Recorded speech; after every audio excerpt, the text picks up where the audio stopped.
Israeli Prime Minister Benjamin Netanyahu says a deadly strike that hit a displacement camp in Gaza's Rafah was a tragic incident that his government is currently investigating.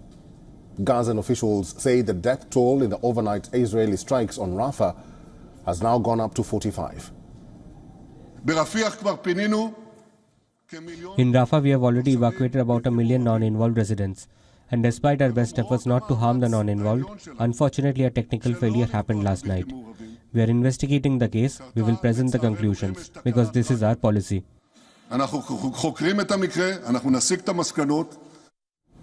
Israeli strikes set fire to the tents of the displaced people in Rafah. The strike took place in the Tel Al-Sultan neighborhood in western Rafah, where thousands are sheltering after Israeli forces started a ground offensive in eastern Rafah 2 weeks ago.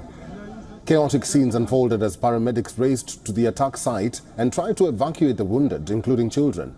Palestinians looked through the rubble in search of their loved ones.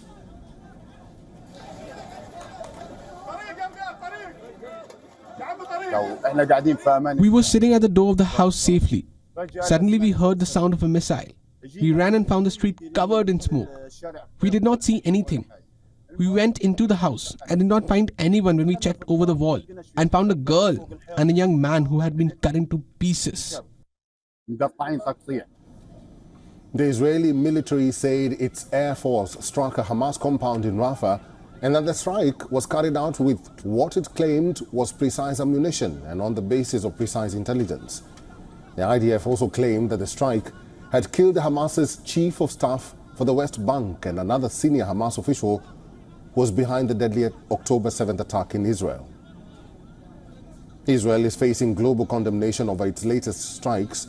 Condemnation has come from the EU, African Union, United Nations and countries across the Arab world.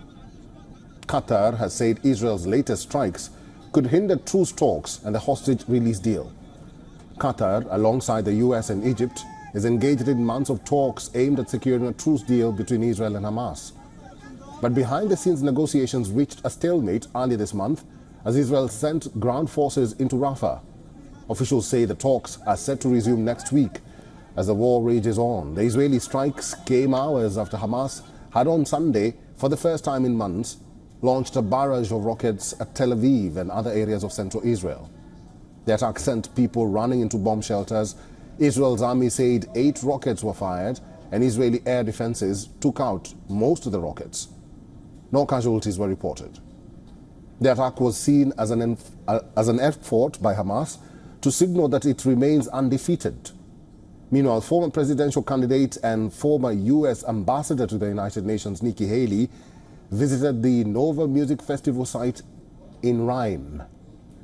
She also visited kibbutz Nir Oz, one of the more than 20 towns and villages in southern Israel that were scorched and scattered. What America needs to understand is if Israel's fighting our enemies, how can we not help them? The sure way to not help Israel is to withhold weapons. The sure way to not help Israel is to praise the ICC or the ICJ or any of those that are condemning Israel instead of condemning what happens. America needs to do whatever Israel needs and stop telling them how to fight this war. Until you've lived it, you can't say how to fight it. You're either a friend or you're not a friend. For all the latest news, download the WION app and subscribe to our YouTube channel.